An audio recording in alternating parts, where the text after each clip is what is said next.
Hi there, my name is Brant Carrick. I have been a band director for the past 36 years. I have taught instrumental music at all levels, including beginners, middle school, high school, and university bands.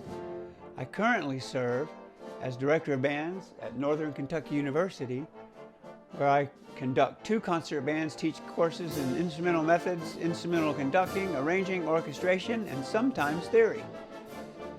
At each stop along my career path, I found the need to arrange music for my groups, particularly marching and pep band. I continue to gain much practice at this, as my last marching band performed a different show for every home game, and I arranged most of the charts. I could have bought published stock arrangements, but even for my high school bands, I found many of them lacking for what I really wanted. So out of necessity, I decided to custom arrange music. This helped me fit timings better, work with the ability level of my group, cater to specific instrumentation, to make sensible charts of current pop music that wasn't available, or for whatever need there happened to be. Somewhere along the line, I was asked to write an original composition. At first, this was very intimidating, but soon I decided the composition was just an arrangement of my own music, my own tunes. Like most band directors, I've spent a great deal of time with my head in the scores of some of the most significant composers of wind band music. I study their style and techniques, and I learn from them and listen to the results with live players. These master composers and their scores remain an important teacher as I'm constantly trying to improve my art. Dmitri Shostakovich said, "A creative artist works on his next composition because he was not satisfied with his previous one." I'm a published composer of band music and accept many commissions for new pieces each year. Arranging and composing, transcribing, and scoring is something that I deeply enjoy and want to share a few of my ideas with you and let you know that it's really not that hard. It does take some work and practice, like anything, but when you get the skill to do it and you start seeing the results, I think you'll be very, very pleased.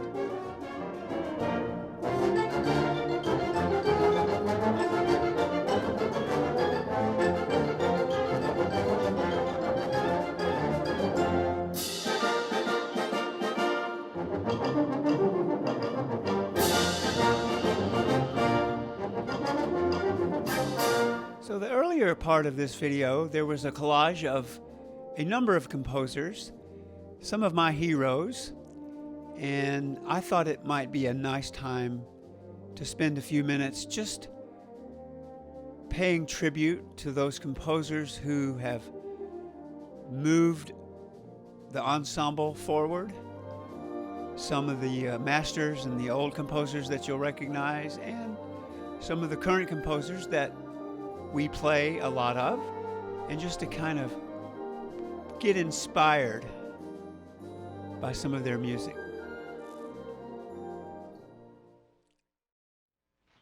Giovanni Gabrieli was a master of the polychoral style. The music was highly polyphonic. 2, 3, sometimes even 4 separate ensembles would all perform at the same time on an interwoven work in different locations, creating a really cool antiphonal effect in these large cathedrals. Instruments would have included cornetos, sackbuts, forerunner of the trombone, oboes, shawms, different things. So here is what it may have sounded like in Gabrieli's time.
The Baroque composers, such as Bach and Handel, used winds extensively.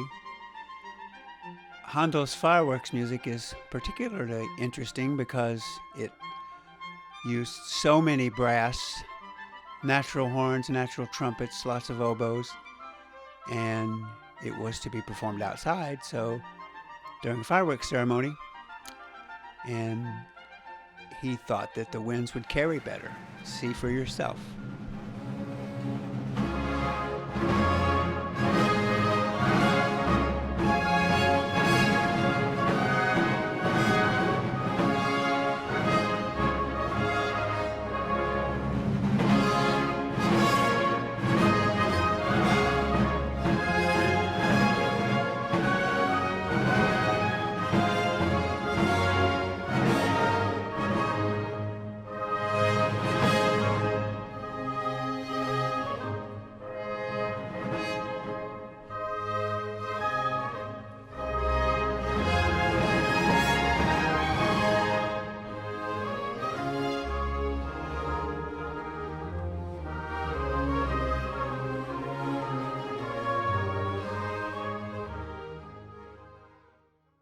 Wind instruments, particularly woodwinds, continued to develop and be invented. During the French Revolution, it was very common for a band to have multiple E-flat clarinets, C clarinets, oboes, lots of louder instruments. These bands performed outside, sometimes even on horseback. One of the important French Revolution composers is a man named Simon Cattell. Here's a little bit of his very famous Overture in C, written in 1792.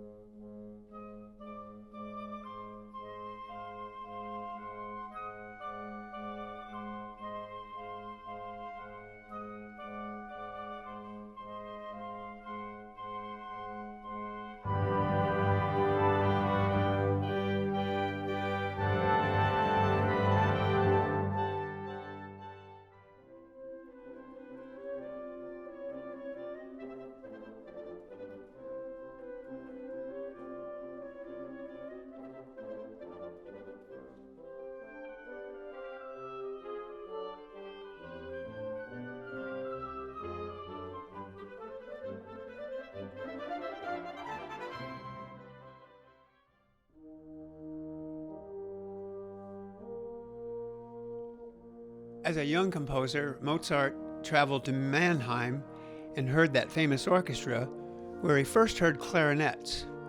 He fell in love with the instrument and began including it in his symphonies. He also wrote many incredible wind pieces, octets, extended octets. These pieces were mainly for entertainment and some of the most beautiful music ever written. Here's a little bit of the Grand Partita.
Instruments became better, orchestras became bigger, and composers were turned on by the winds.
As with wars in Europe, the American Civil War increased the popularity of brass bands and band music in America. Bands consisting of cornets and sax horns were often placed in front of the troops as they marched to the next battle. Instrument makers designed brass instruments with bells facing in the opposite direction. Music lifted the spirits of the soldiers, and sometimes musicians from opposing sides would take a break from the fighting to enjoy playing music together, as many arrangements were shared by both sides. As instrumentation grew to include woodwinds and become similar to the instrumentation we know today, composers soon realized the pleasing effect this upbeat and easy-to-digest music had on the listener. Marches remain a very important part of the band repertoire today.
British composers have produced several exceptionally fine works of high artistic merit for the concert band.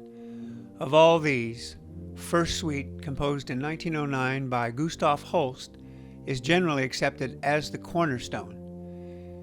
As an accomplished trombonist, he performed during the summers with various seaside bands and was admittedly unsatisfied with the music that those ensembles performed, describing band music of the times as very poor quality.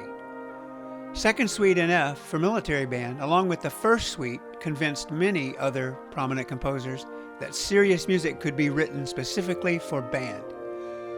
Holst scored the suite for 19 instruments, with another 17 parts labeled ad lib, meaning they were unnecessary for performance. As most British military bands of the day employed between 20 and 30 musicians, the 19 required parts could reasonably be expected to be covered, and the remaining parts could be added or discarded as needed without disturbing the integrity of the work, with doublings included at the discretion of the conductor.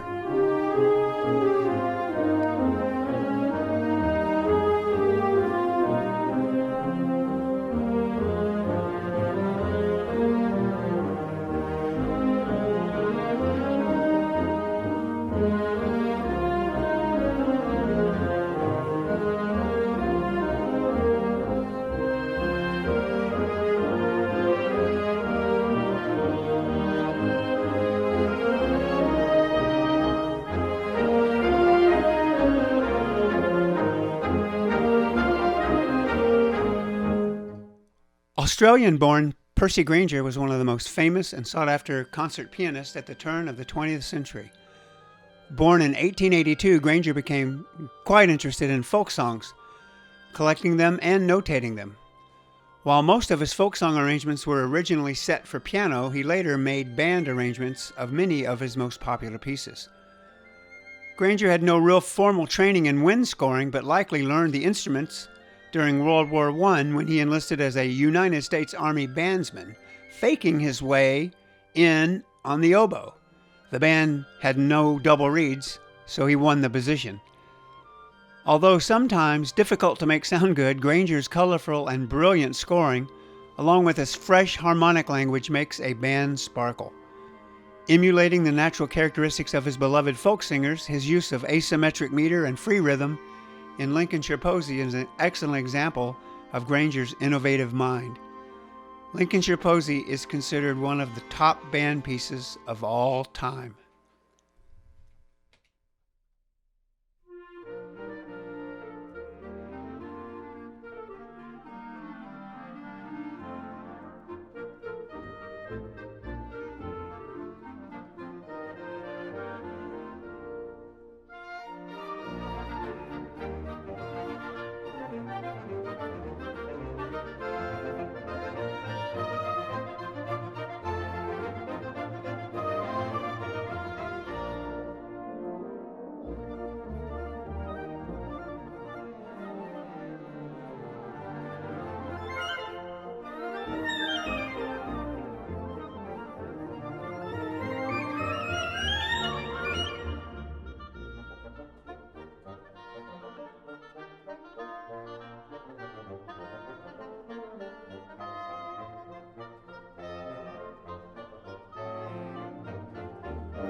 I consider Vincent Persichetti one of the most significant composers of band music of his generation. And like Holst, he brought along some of his friends. Other very prominent composers were inspired to write for band as well. Persichetti blended 20th century techniques with melody and form as a neoclassic composer and had some very distinctive sounds. He was interested in exploring all the different choirs and smaller ensembles, chamber ensembles in the band. I believe his pieces will and should be played for many years in the future.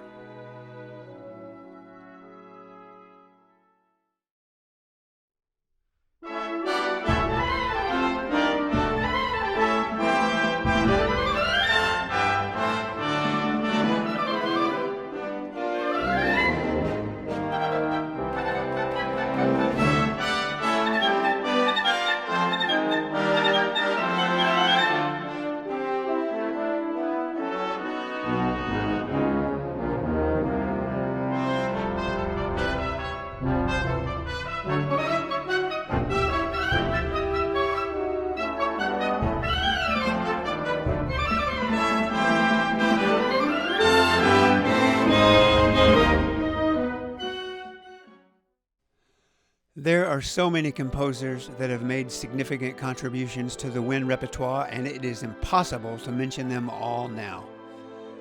But here are a few more that developed unique and well-crafted orchestration styles that have continued to influence generations of new composers.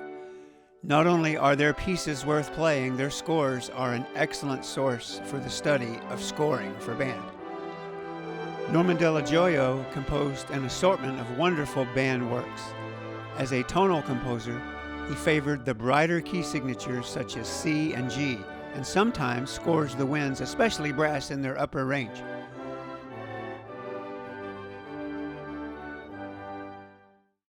Alfred Reed's contribution to band literature is extensive. He developed a unique orchestration style that features brass choirs of cylindrical and conical instruments grouped separately. He typically kept instruments within the best sounding range, included effective doublings, and always seems to get the best possible sounds out of the ensemble.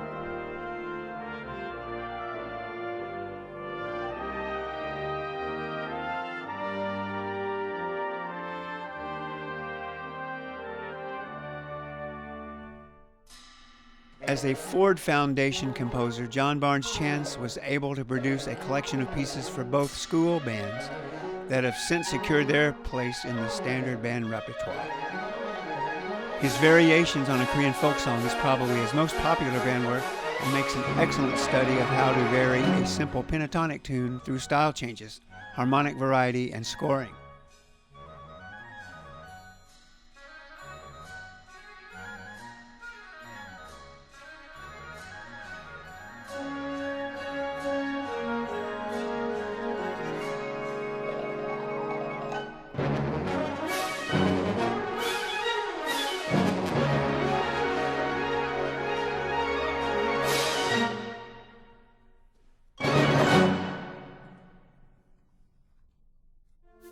Frank Tekeli has been a prolific band composer for many years and is still going strong. His transparent orchestration, along with compelling harmonies, produces a clarity and distinctive sound. He has written high-quality works for bands of all levels, from grade 1 to grade 6.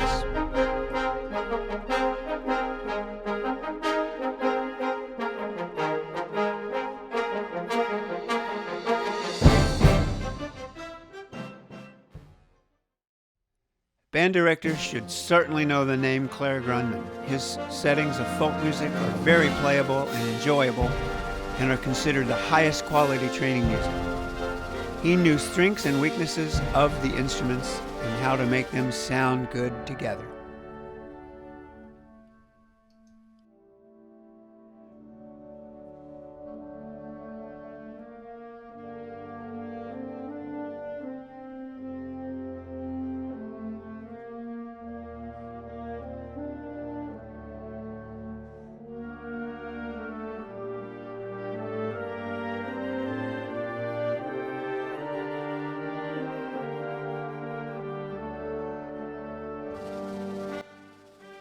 Well, I hope that was as much fun for you as it was for me. Music like that just really speaks to me, inspires me when we're performing those pieces. And I've been very fortunate enough to have groups that can play those pieces. I just am so excited for rehearsal. And I believe my students get excited too, because I am, and that's the way music should work. We as teachers, we get music that we're really passionate about, and we share it with our students. So what I thought we'd do now is do a little arranging and go through some processes. I found a little tune out of the Standard of Excellence Book 2, and it looks like it will work for a few different styles of arrangements, some different scorings, and see how that all lines up. Before we do that, however, we must revisit transposition a little bit and maybe just talk about ranges, because those really make obviously transposition, but how you score for the instruments range-wise, particularly the brass instruments, will determine if your arrangement sounds good.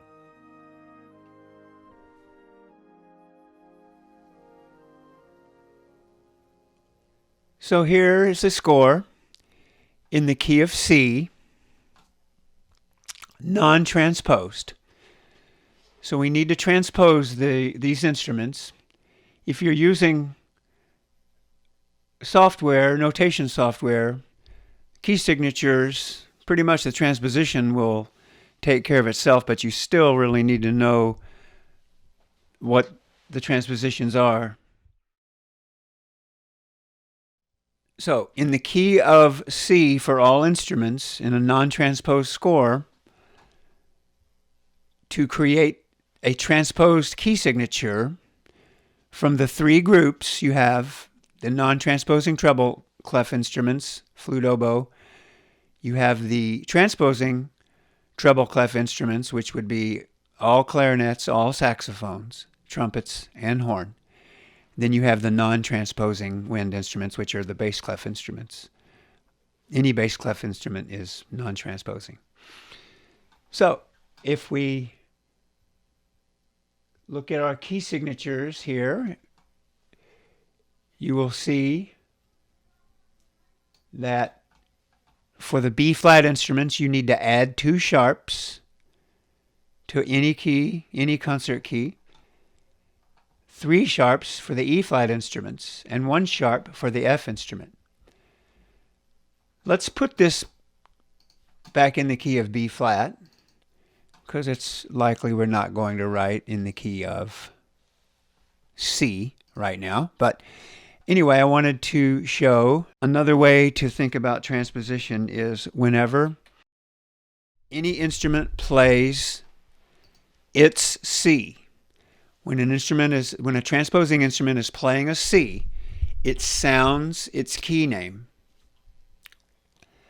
So all of these wind instruments, by the way, sound lower than written. The only wind instruments that sound higher than written are the E flat clarinet, which is not on this score, but it sounds a minor third higher than written, and the piccolo sounds an octave higher than written. So if we go back to a non-transposed score, now everybody's playing their C, which means the B flat clarinet actually is sounding a B flat, bass clarinet is sounding this bass B flat and bass clef. So it actually sounds a octave and a step lower. The saxophone sounds a major sixth lower. Tenor sax transposes like bass clarinet. The baritone saxophone sounds an octave and a major sixth lower. Trumpet sounds down a step similar to the clarinet and soprano sax. The horn sounds down a fifth since it's built in F.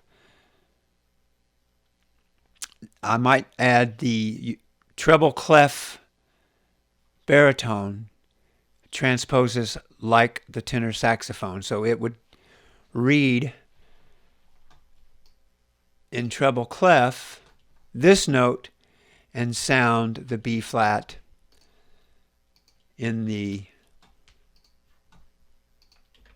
bass clef, that B flat.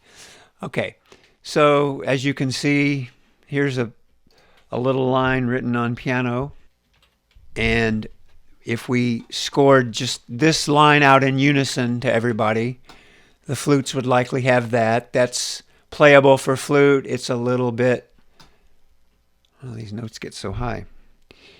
It's a little low for flute, and there's no reason why the flute couldn't play it in this register. It'd be fine. The oboe should transpose exactly like the piano. The clarinet will have to be written a step up since it sounds a step down. That's where some people get confused, because you got to think of transposition 2 ways: sounding and written. The bass clarinet, I would probably prefer to write it in the lower octave since I consider it a bass instrument. The alto sax probably wouldn't have any problem playing in this register. It's a good sounding register for alto sax. As you get more experience, you want to be aware of some of the tuning problems with alto sax. For example, that F is, say F, it's an F concert, but it's a D written, very sharp note on a saxophone. Tenor sax would be the octave below. That would be in unison with the alto sax. I would be more likely to keep the tenor sax in this register here. The baritone saxophone probably will be able to play in a range similar to the bass clarinet. I do like the bass reeds. The low reeds sound very good. And the lower, they sound good on the low notes, where oboe and alto sax sound a little woofy down there, a little hard to respond sometimes. Horn is always a tricky one because it's either too low. This is on the low side. If we take that up an octave, that would be on the high side. So we need to find comfortable parts for the horn. Comfortable range for trombone. Tuba, comfortable range for tuba. So over here I've written out what I would consider, this is not the full range of the instrument. These represent what I would stay within. With woodwinds, you don't have to worry so much about getting into the upper register other than tuning problems, especially with developing embouchures. But the trumpet, you want to be more careful with the trumpet. It's more difficult to sustain high register for a long time. So if you look in an orchestration book, you're going to see the range of the trumpet being low F sharp to high C.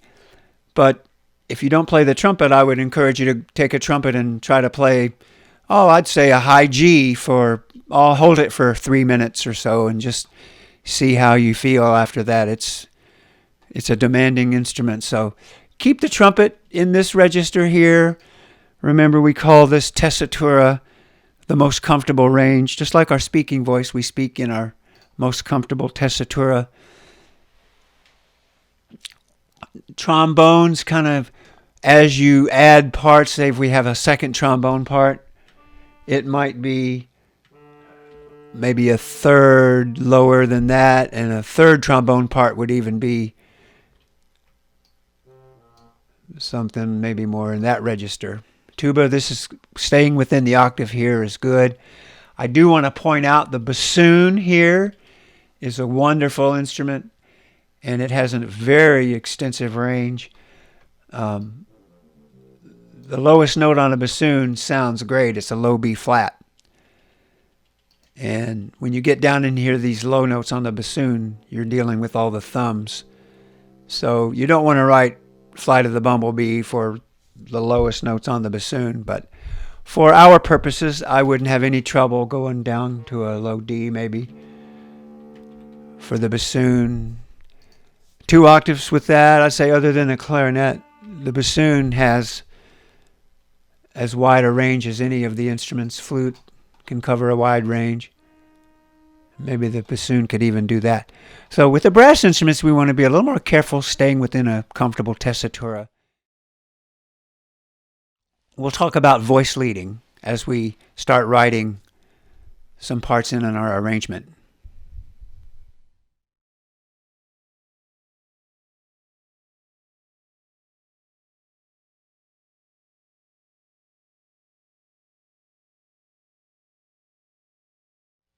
So a good starting point for an arrangement is understanding harmonizing a line. In this case, we're going to harmonize a melody. Or the same principles apply to if you were going to harmonize trombones. You have a first trombone part and then 2 other parts. If you were going with a 3-way division, clarinets, this could also be a saxophone quartet or altos, tenor. We're going to assume the bass is going to cover the roots, and I've written the roots of the chords up here for this little jazz tune. So we're going to try to follow these rules. Sometimes you have to break the rules, and we'll kind of see if that happens. We're going to add voices to the same rhythm in the added voices. The harmony will never go above the melody. To get the right quality of the chord, we will sacrifice the root, which is already covered in the bass. So we don't worry about the root so much in the harmony if it's a 7th chord. And I believe that first chord should probably be a G major 7th. So we'll just harmonize it that way. What we want to talk about is non-chord tones, because these are going to come up. And just the melody sometimes has non-chord tones. They act as passing tones, neighbor tones, appoggiaturas. So we'll have to handle those a different way sometimes. If you're writing for specific instruments such as trumpets, then we're going to not go out of range, and in this case, too low. So there'll be some places where we might double in unison. If there's ninths in the chord, in the melody, such as this measure right here, we'll try to include the third. The next voice would need to be the seventh if possible. And I'm looking at this melody, it goes ninth, seventh of the A7. So we'll get the third, probably the fifth in there, and that'll sound good. Okay, we're only going to add 2 parts, and you're going to see that the added voices are mostly stepwise and common tones. So here we go. The first note I would add would be, well, that would be really out of range, wouldn't it? Probably keep those first 2 notes in unison. Now all of a sudden we have a non-chord tone here, sort of this appoggiatura, and as I mentioned before, we're going to make this a major chord, major 7th chord. So we want to try to avoid leaps as much as possible in brass instruments especially, but in this case it's kind of hard to avoid. So that would be the third of the G. So I decided to harmonize this non-harmonic tone as if it were a chord tone. So I harmonized this as if it were a D. And so the next voice, kind of the same thing. And I believe maybe the 7th would sound good right there, because the bass is just going to kind of hang on the root down there. Let's just kind of check and see if that sounds halfway decent. Okay. Maybe, in my order of writing, I like to put in bass lines. Soon, the bass line, this would be a real boring bass line, but I wouldn't keep it. I would have it do something rhythmically or move it a little bit, but let's just do whole notes right now. 2, fill it in. All right, so now we have a melody and a bass line here. And just real simple, varying the bass line. Could be just re-articulating the note there. I won't get into that. Okay, moving on to an E minor chord, which would be spelled E, G, B. We probably will use the 7th on there as well, but here is a 9th of the chord. So we can decide to harmonize that as the 3rd. Pretend like this F sharp is a G.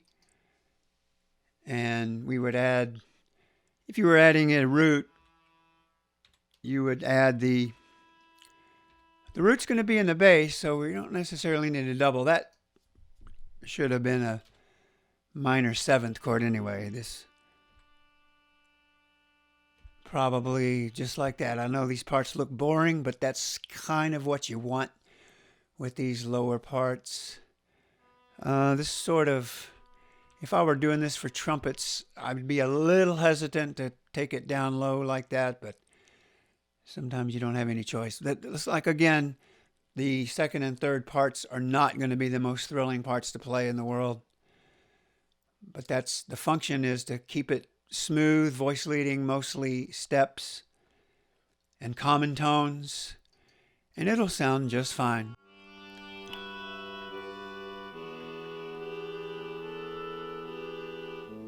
Okay, sound pretty good so far. And A7, we'd spell that A, C sharp, E, G, but we have a 9th here, so how do we want to handle that? Kind of like to experiment. Let's put the 7th in the 2nd voice, and then immediately move it down to the, I'm just wondering if that would work. I'm actually changing the harmony on beat 4 here. I don't know how that's going to sound. We'll have to find out. So the other voice that's really pretty important to the quality of the chord is the third. And the third player can just hang right there. Just leave it there. I know it's not the most exciting part again, but that's why they're playing third trumpet, right? And so let's see how we sound on that measure. Let me change the view just to speed things up just a little bit. We can go a measure at a time. Yeah, kind of like that. F sharp kind of moves along, passing like that. And the next measure, the chord goes from an A major 7, A7 to an A minor 7. So we'll try a similar harmony. If it worked in minor, it'll probably work in major for our next voice. Then that C natural, C sharp, turns into a C natural. Want to give it a courtesy accidental if it comes from a measure preceding that. All right, now we have the B7, and the melody is on the root. So let's see. Oh, I see a cool line getting ready to happen. What if we do this with our second voice? So here's the 7th, A natural. Then we hit the 3rd and the E7 chord. And then we hit, okay, we'll double. The melody's on the 7th here. But look at this nice little chromatic descending line. And the E6 implies the E natural in that chord.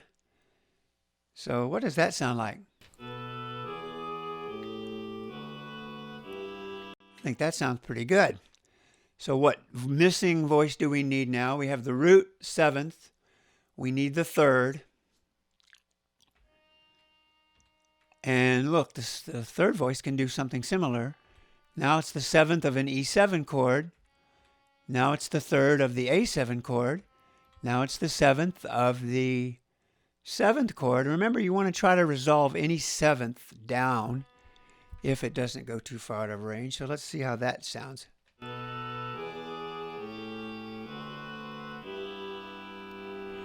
And that's that G6 sound that the big bands love that chord. This actually is a Duke Ellington tune. And let's go back to our page view now and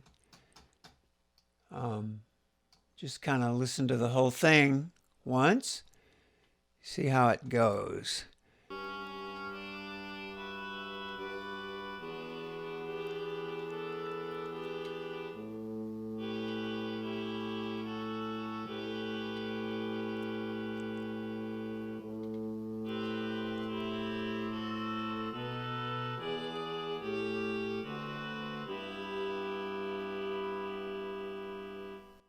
So this, oh, sorry about that. This chord right here, we have to decide, do we really want this chromatic line, or do we want to add the 5th? You know, we only have 3 voices, so if you double one of the 3 voices, you're basically losing one. So that would be,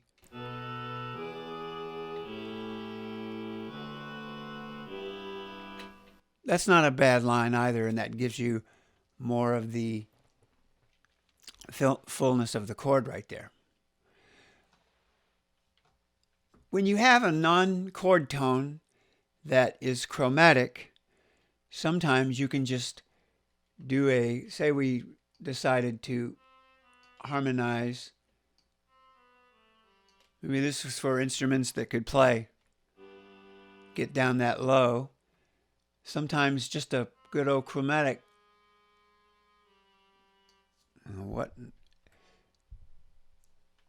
make all the voices move chromatically, and then you would hear.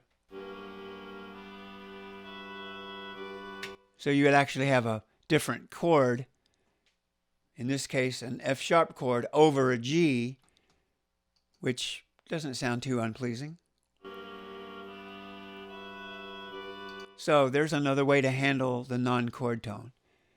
You can harmonize a non-chord tone as if it were a chord tone, as we did in the third beat here, or you can just add a harmony that sounds good to you, sort of like we did here, although we didn't need to. It just needed to move. The other issues you're going to consider: key signature, what the group is. This isn't a bad key for trumpets, but obviously you don't want to start out on a low F sharp. Low A sharp would be questionable. That would be, double that first.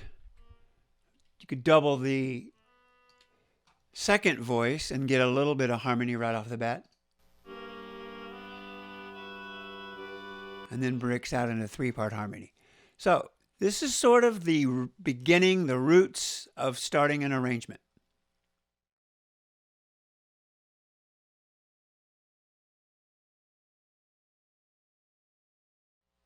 So this is the tune that I found in the Standard of Excellence Book 2 that I would like to try to do a full band arrangement of. We're only going to work on the first four measures because I thought it might be more fun to put it through some changes and just to see how many different ways you could score it. So here is the tune.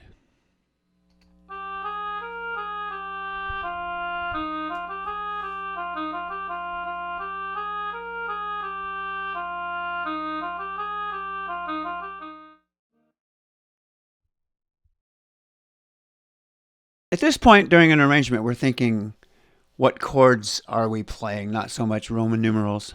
That's good for theory class, but in the more practical world, we need to think about the notes of the chords. So with the added trumpet part now transposed up a step, because as we remember, the trumpet sounds a step lower, so we must write a step higher.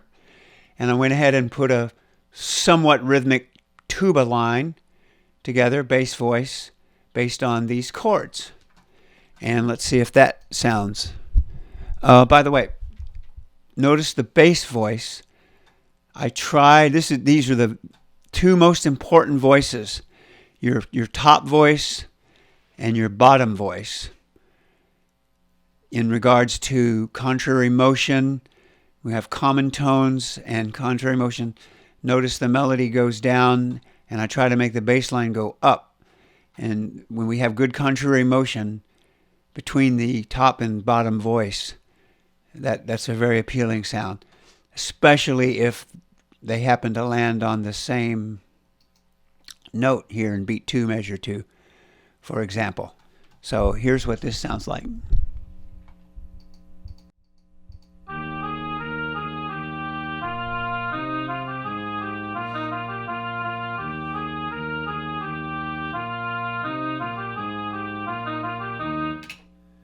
Okay, I'm going to take the oboe off for just a minute and look at just basic adding, filling in some chords. Now, from our last segment when we talked about harmonizing three ways, I just kept the trumpets in unison for now, but added a rhythmic line in the horns, went ahead and divided the horns. Sometimes you could go one horn, two horns. It depends on how many horns you have and how strung they are. But for an arrangement of this level, we're definitely going to have doublings later on. So now we have the tuba, horns. Notice how the use of common tones and stepwise motion, very flat contour in the harmony parts, because we don't really need any leaps. We just need to fill in the harmony. So this was the third. I added the root and the fifth. If this was the fifth, here's the the root and the fifth again. So this beat 2's not going to have any third at all. But since this melody passes so quickly, it's probably not as necessary. Beat 4, this B flat major chord, here's F, D, F, B flat. So we have the three voices there, and so forth. So I've kind of kept it kind of close spacing. Here's what that sounds like.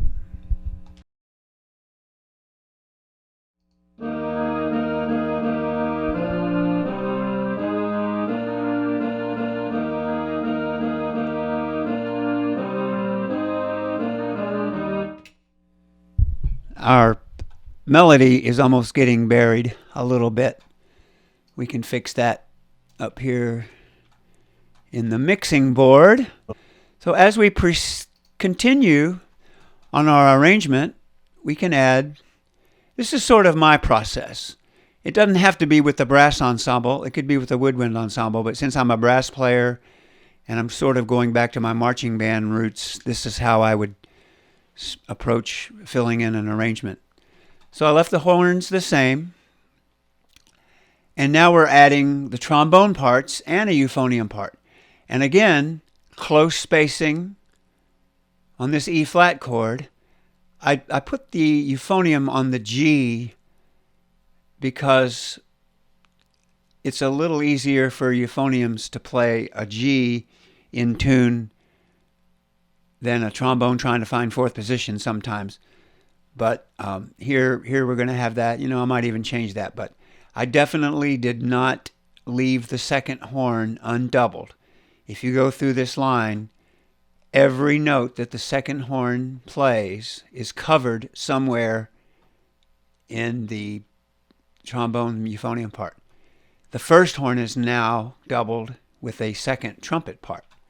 And I went ahead and doubled the tuba with the bari sax and the bass clarinet. And I think that bari sax could probably start in the low range there. That's a nice note, low C on a bari sax.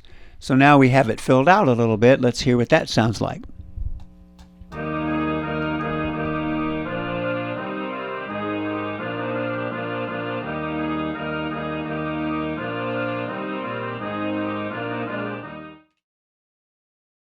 Okay, so now that we have the brass filled out, we can start doubling the brass lines with woodwind lines. And we can do that a few different ways. I decided to go ahead and double the melody in the alto sax 1. Alto sax 2 will double trumpet 2 or horn 1. And this will be interesting. The clarinets are going to double trombones 1 and 2 in their Chalumeau register, which is going to add some warmth to that. And we also created a third trombone part that will create that fifth between the root and the next note. Now you want to be careful not to write the last two, the bottom two voices of an arrangement any closer than a fifth, because it'll get really muddy. So you want to stick with a fifth at the smallest interval, and the octaves are always pretty good. Let's take a listen and see if this sounds nice and rich.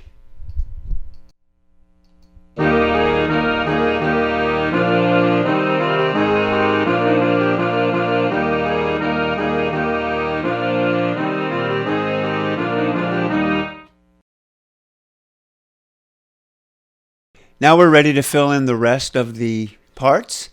And I went ahead and made a change for the full band scoring. So everything stems off the brass. So now the melody's doubled in the flute, oboe, clarinet 1, alto sax 1, trumpet 1. And to give it a little extra sonority, an octave lower in the euphonium. And that gives it a nice full sound.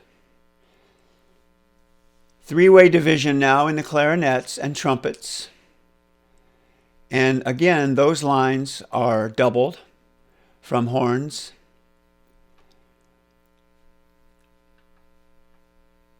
Trombone 2 sort of takes the previous euphonium part, and you see that A flat against a G, but it's not going to bother us too much because it's a passing tone and goes so quick. And I added some percussion, just some basic, a little tom-tom here. I should have put tom-tom on that. You know, whenever you're writing, you want to, don't let yourself get too far ahead without putting in important markings like accents, dynamics, articulations, things like that. So this will be the triangle tambourine. So let's hear if that starts to sound like a band. I think that's everything we have. Okay.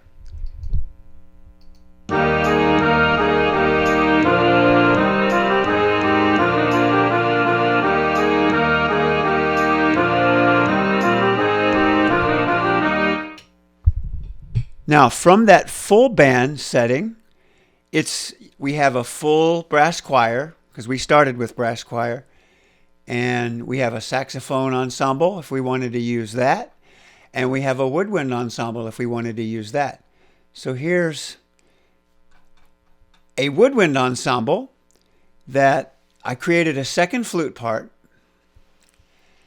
put the oboe up an octave, put the first clarinet up an octave, drop the bassoon down on the bass to give a little reinforcement to the bass clarinet. 3 parts in the clarinets with the second and third being in close spacing.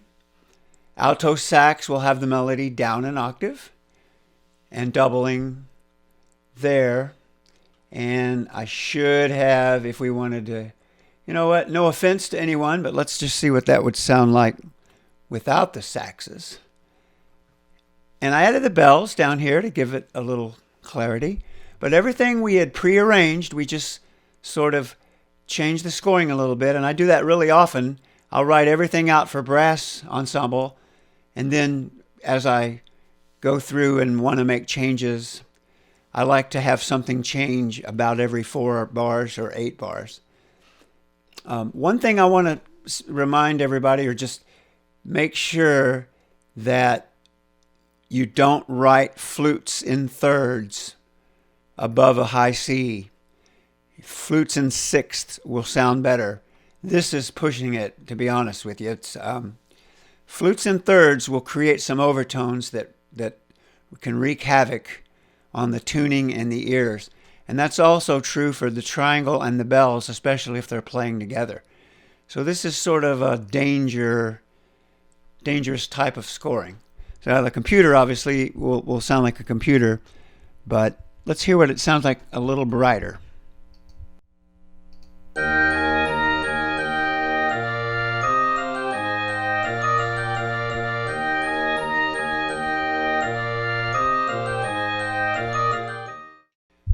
Or if you wanted to have just a clarinet choir, maybe leave the bassoons in on that, we could take the flutes and oboes out, pop the clarinets down an octave, and leave the percussion in there, and we would have a whole nother sound like this.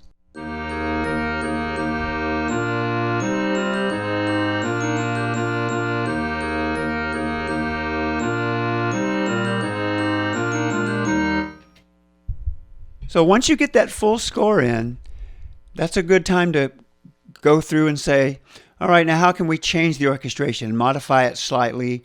Obviously, we don't want to have full band the whole time because then that gets to be a boring orchestration. But that's sort of the nuts and bolts of getting things started like that. Now let's take a look at adding some embellishing tones to some of the lines. So we're going to add some neighboring tones, passing tones, appoggiatura, suspension. Let's see what we come up with. After that, let's just look at doing some straight counterpoint and see how we can create variety with that.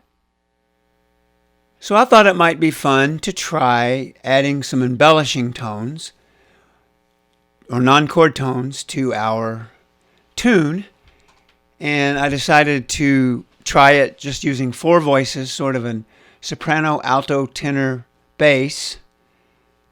And I went ahead and put in the Roman numerals. So as you can see, we're only using a 1 chord, 5 chord, 6 chord, 2 chord. So basically only 4 chords.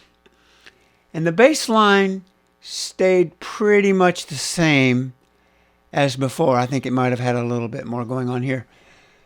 But and the melody stayed exactly the same. So what I try to do is use a variety of embellishing tones, just to kind of give you an idea of how they can spice up any piece of music.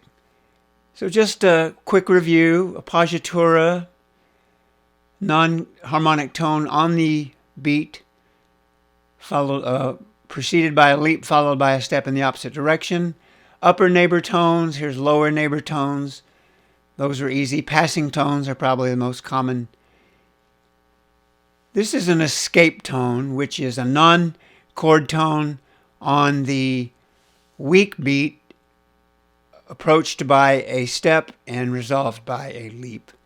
In this case, it's only a third. Pedal tone here, where harmonies change around it and a note remains constant. And then I went in and put a suspension here. Remember the 3 parts of a suspension. Right here, the anticipation, the suspension, or the preparation, I'm sorry. Oh, by the way, this is an anticipation, where a voice moves into the next chord a little bit before the rest of the voices do. And then the 3 parts of the suspension, I'm sorry. The preparation, the actual suspension, and then the resolution. This would be a 4/3 suspension. Now, this is pretty much over the top, and I understand it's over the top, but I wanted you to just, again, get a chance to hear how some of these non-harmonic tones, they're kind of fun to write and to make them all sound halfway decent, and they add the spice. Let's take a listen.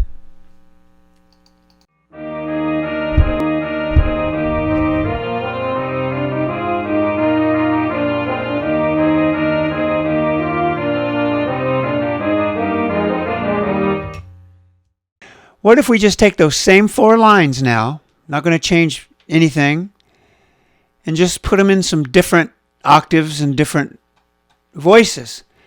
Here we have sort of a woodwind ensemble, flute on the melody, and the oboe was on what I wrote as the 3rd part. What I had before was sort of a brass quartet, maybe. Could have write 2 trumpets, a horn and a euphonium, trumpet, horn, euphonium, maybe a trombone. So I wrote the 3rd part in the oboe, and I wrote what was the horn part now in the clarinet, so they actually switch octaves. And then I put the bass part in the bassoon, and probably would double the bassoon somewhere. And the most logical place would probably be the bass clarinet. You just have to make sure you get it in the right octave. You know, I like the bass reeds to be bass instruments. The bassoon can play a low B flat, obviously. Unless you have a really expensive bass clarinet, you're not going to be able to get the low C. So I write the octave up there. So this sort of gives it a Renaissance ensemble sound. Let's listen.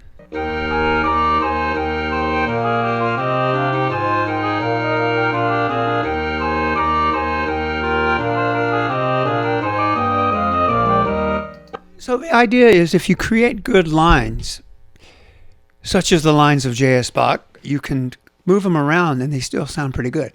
And you can even double them as you fill things out, and they still sound pretty good. Here's sort of the woodwind ensemble.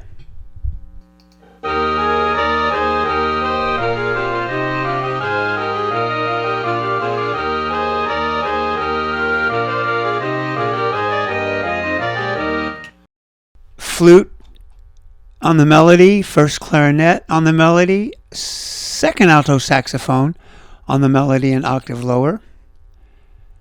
So we have octaves going now. And if we project that to the full band, here's what we would have.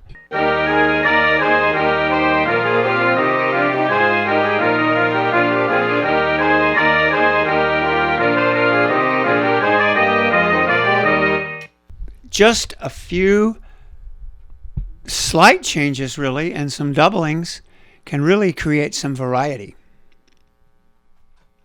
Counterpoint is a great way to add variety and interest to any musical arrangement or composition.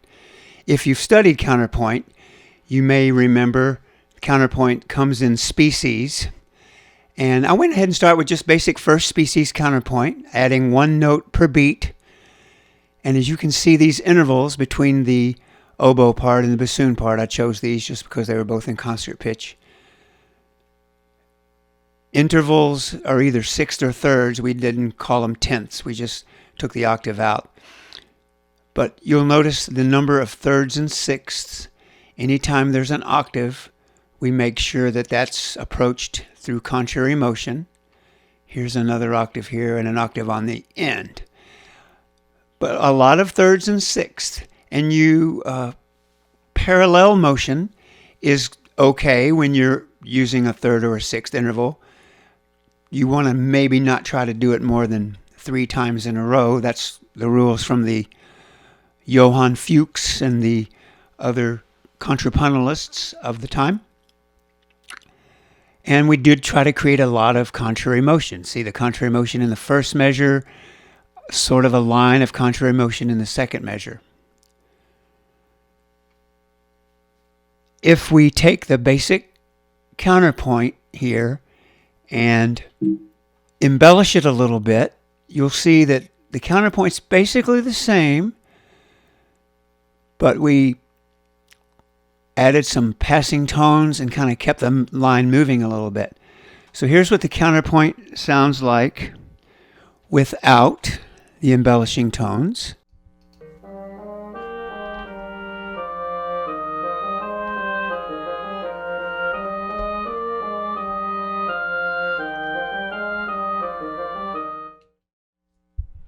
And then if we bring the other line back in, let's see, that might not sound so good with both of those lines together. Let me move that down to the oboe. We're going to lose our intervals, but that's okay. So now it'll sound even a little more pleasing.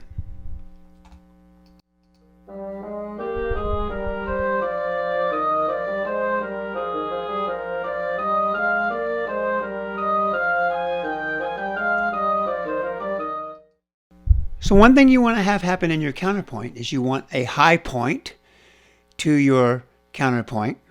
We can go back and look at the intervals counterpoint. So here's the high point, and sometimes you want that to be more in the middle. It just kind of happened to work here, and you don't want the high point of the melody. This melody doesn't really have a real distinguishable high point.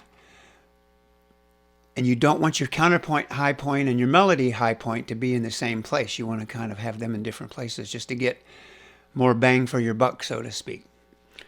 So what I was doing with the counterpoint is I was really hoping we could find a scoring that reflected the low winds, low bassoon. This is kind of middle register bassoon, lower register clarinets, tenor sax, bari sax in unison, with the horns in unison and the euphonium, and that gets that real warm, sort of what I like to refer to as the cello section of the band, or that real chocolatey sound.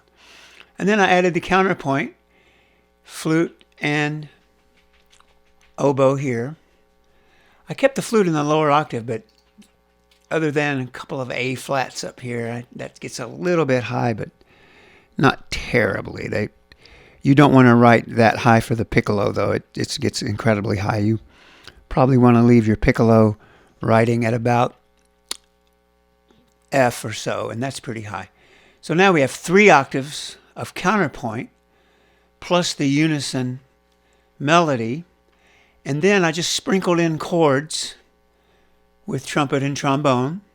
Tuba, created a tuba line, changed the harmony just a little bit to fit the counterpoint better. Sort of a la Holst Third Suite March.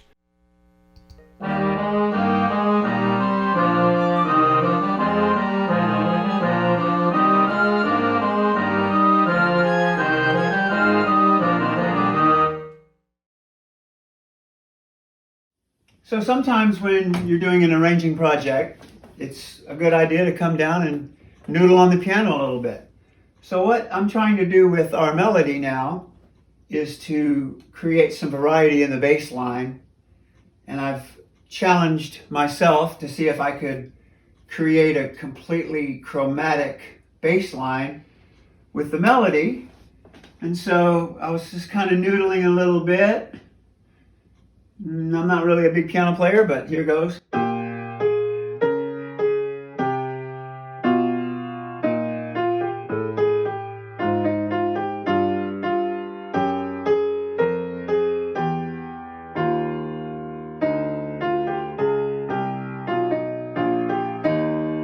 Alright, so there's my chromatic bass line.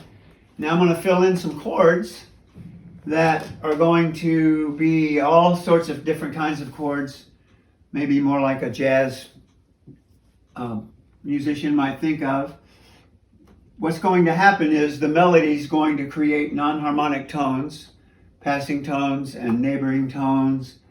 I'm going to try to make every note of the melody fit the chords I was playing. I know we heard that sounded kind of weird, but for example, if I start with this first inversion, and then this third inversion, and then some different chords, just kind of playing with them. That's a nice chord right there. I'm gonna have to fix that one. And then going, this is a cool chord.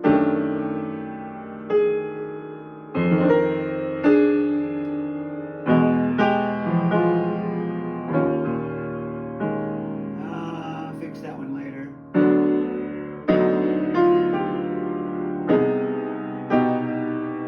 Oops, I got off the track there a little bit. Let me see if I can pick up that last part again. That chord, does it sound all right? A little dissonant, but cool. What do I have here? I'm just trying to figure some things out. And then this chord again. And back to that chord. So I'll score that out and see if that makes any sense. So here's what I came up with after noodling at the piano for a while. I wanted to come up with a chromatic bass line. That was one of my challenges. And I wanted to add harmonies that fit the chromatic bass line and the melody at the same time, no matter how wild they were. And I got to tell you, these are kind of wild harmonies. And I tried to label them in my notation software, and it wouldn't allow me because it couldn't identify them. There's just something about the winds when they're stacked in chords like this. So what you're seeing is a lot of inverted chords, extended chords into sevenths, ninths, sharp 11ths, chords that a jazz musician would talk about. So here's what this sounds like, just kind of the basic brass setting.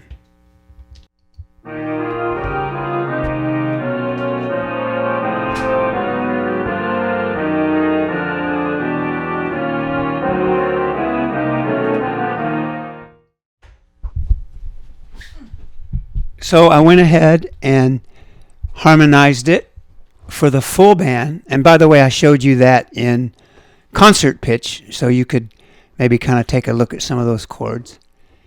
And then I decided to, let me put it out of concert pitch, and then give it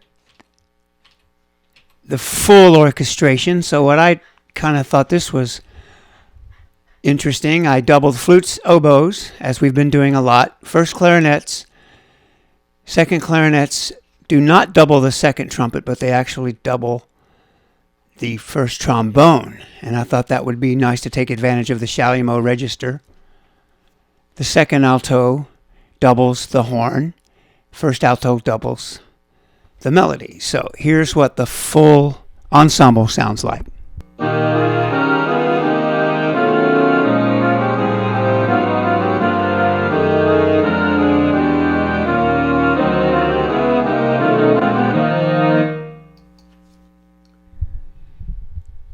So that might not be to your liking. That sort of reminds me of some sort of chromatic line, chordal line Percy Grainger might include in something. But just exploring different harmonies. Don't follow any rules at all, just what suits your fancy. The possibilities are limitless. Throughout this video, we touched on techniques of scoring, philosophies, adding interest to lines. The next thing I'd like to do is put it all together in an arrangement. At some point, I collected a book, The Slave Songs of the United States, which contained 136 African American songs, first published in 1867. In this collection were some beautiful songs that I didn't know, and I was hoping to do an arrangement of them so that a new generation would start to hear some of these songs and recognize them. Some of the songs I set: Poor Rosie, Heave Away, The Good Old Way, There's a Meeting Here Tonight, Shock-along John, Goodbye Brother, all set in a rhapsodic, never-stopping setting. I used all my own harmonies, added counterpoint, rhythmic variety, orchestrational variety, try to change something about every 8 measures at least. And here's what I came up with.